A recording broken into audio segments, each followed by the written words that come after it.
Hey guys, welcome back to One More Push. I'm Nick White, and my favorite time of year is right around the corner. In celebration of Halloween, I've released a free pumpkin that you can download from my website. And today, I'm excited to release a tutorial on how to carve a face into that pumpkin. Open up Blender and follow along. And let's make something spooky for Halloween. Okay, so the first thing you need to do is draw your own jack-o'-lantern faces. So me and my family, we all drew jack-o'-lantern faces on a single sheet of paper, and I snapped a picture of my phone, uploaded it to my computer, and then imported it into InkScape. And so once it's inside InkScape, I can just kind of scale it down, and now I can use this image to create vectors. All I need to do is trace the bitmap and create a vector.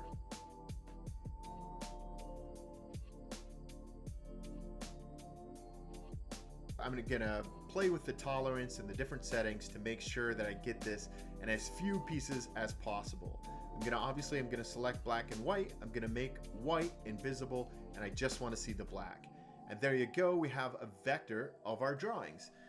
But you can see we have a lot of extra junk on here, so I'm gonna go through with my node selector. I'm gonna select the dots or the nodes that I don't want, and I'm gonna delete those out of there.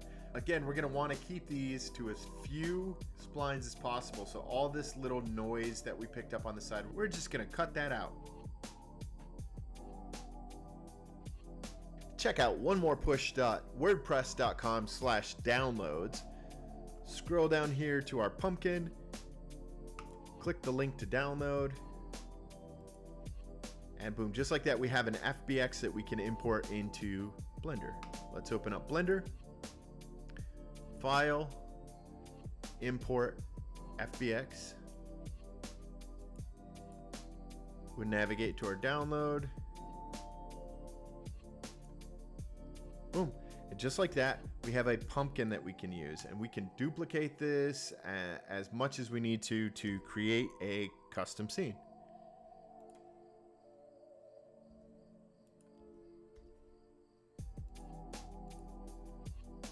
Okay, once we have our pumpkin imported, we can import the SVG file of our jack-o'-lantern faces.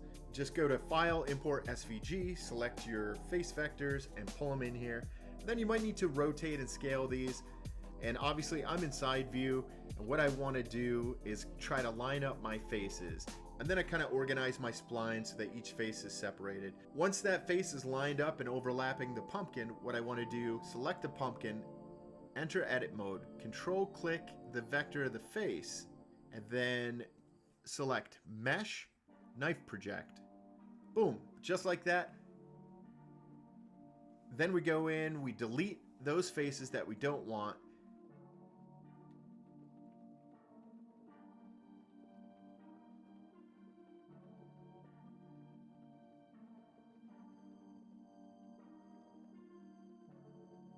And just enter render mode. And just like that, we have a very cool jack-o'-lantern.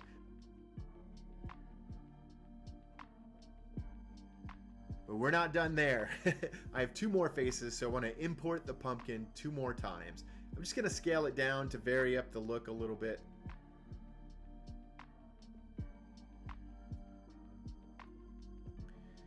I'm going to add a third pumpkin and line up my face. I'm going to do the same process. I'm just going to go into side view, position my face right where I want it on the pumpkin, select the pumpkin, go into edit mode, select my face, then go to mesh,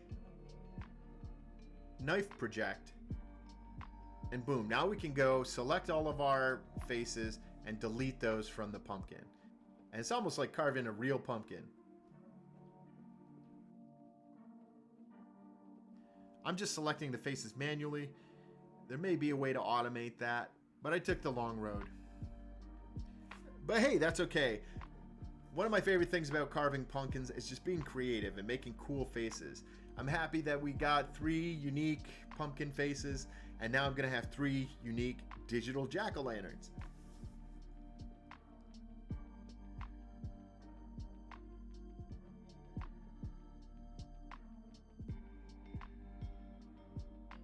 It gets a little tedious selecting each of these faces and deleting them all manually, but hey, Like I always say, don't give up. Give it one more push.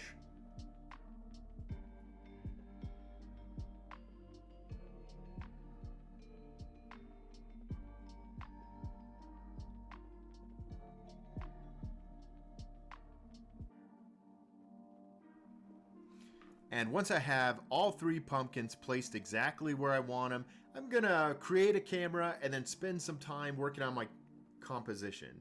So I might move these pumpkins around, I might scale them up a little bit. I just want my final composition to look really nice.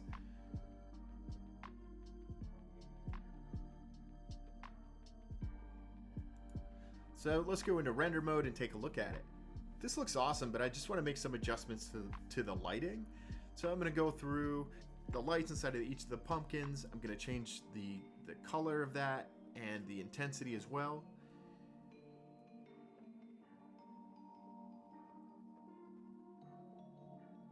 I want to make sure to have enough lights inside of each of the pumpkins. And I think it's looking pretty good. But of course, I want to make one with my logo. So off camera, I imported my logo and cut out the face using the same technique that we did for the other 3. So now I'm going to go through and just refine my textures a little bit. I'm going to create some fog to add a little bit of atmosphere in the scene. So just make a cube where I want the fog to be, and then I created this custom fog shader. You can add this to the volume of the material, and you can see you start to get a little bit of fog, which adds a little bit of ambience to the scene. Now I want to create some grass. So I'm going to add an emitter to the ground, change the browning and the length and the color, and now we're adjusting the count of the emitter, and we just want to get some grass laid out. And this is fine. This is looking nice already.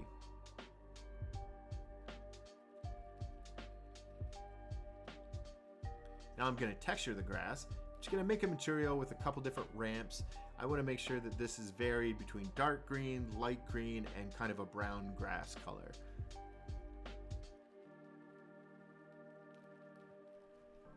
But I can see some of the grass is popping through the bottom of the pumpkin. So what I want to do is weight paint on this plane that I have the grass emitting from. I just want to go ahead and paint under the pumpkins. I'm going to use this weight paint to create a vertex group. And then I'm going to apply that vertex group to the density of the emitter so that our plane does not emit grass under our pumpkins. But then I see that the grass kind of looks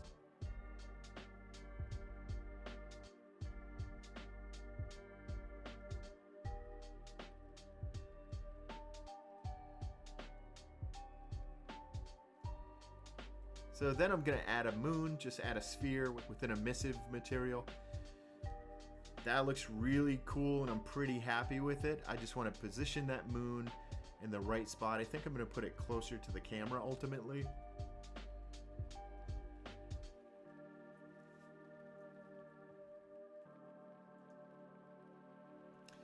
Then I'm going to hop back over and finish texturing my grass.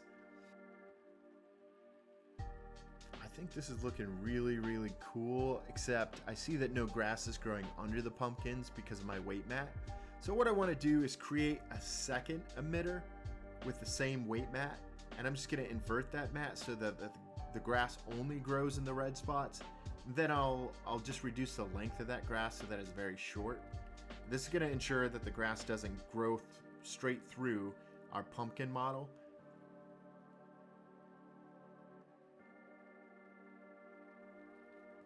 And once that second emitter's set, I'm just going to go through and customize some of the settings so that it looks a little varied and really interesting to look at. So let's render this out and take a look. And there you have it, a nice spooky scene for Halloween. Thanks for tuning in, guys. I'm Nick White. This is One More Push, and I hope that you learned something from watching this tutorial. If you make something cool, do me a favor and tag me. It's at One More Push on Instagram and YouTube. Make sure that you subscribe to the WordPress page so you can keep in tune with everything we got going on. If things get tough, don't give up. Give it one more push and check back often because there's a lot more to talk about.